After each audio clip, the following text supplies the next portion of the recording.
Nagsimula na nga ulit ako mamutol ng kahoy guys para gawing uling.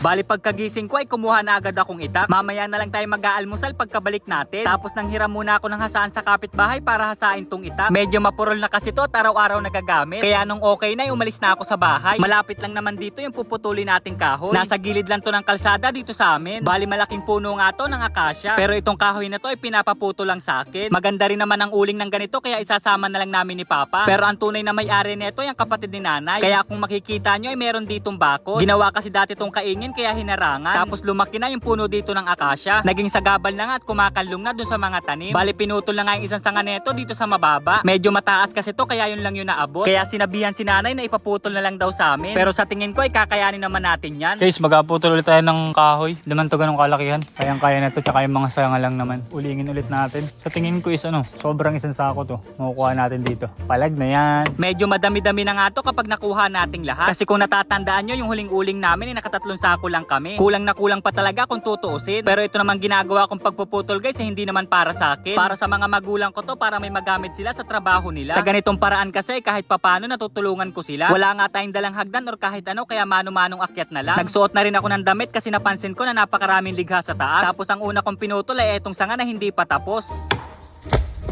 Kasunod naman ay yung mga sanga dito sa kabila.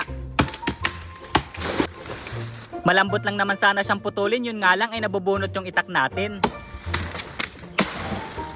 Pumunta pa nga si Nanay sa akin kasi tinitingnan niya ako. Malambot kasi ang sanga neto kaya mag-ingat daw.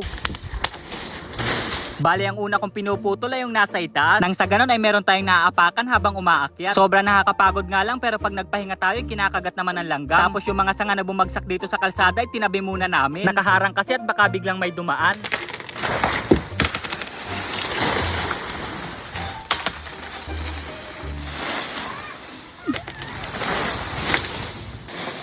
Ilang pirasong sanga pa nga lang yung napuputol natin pero halos matabunan na itong buong bakod. Pero lilinisin naman natin yan pagtapos natin dito. Sadyang inuuna ko munang putulin lahat bago tanggalin yung mga dahon. Madali na lang naman kasi to kapag nasa baba na.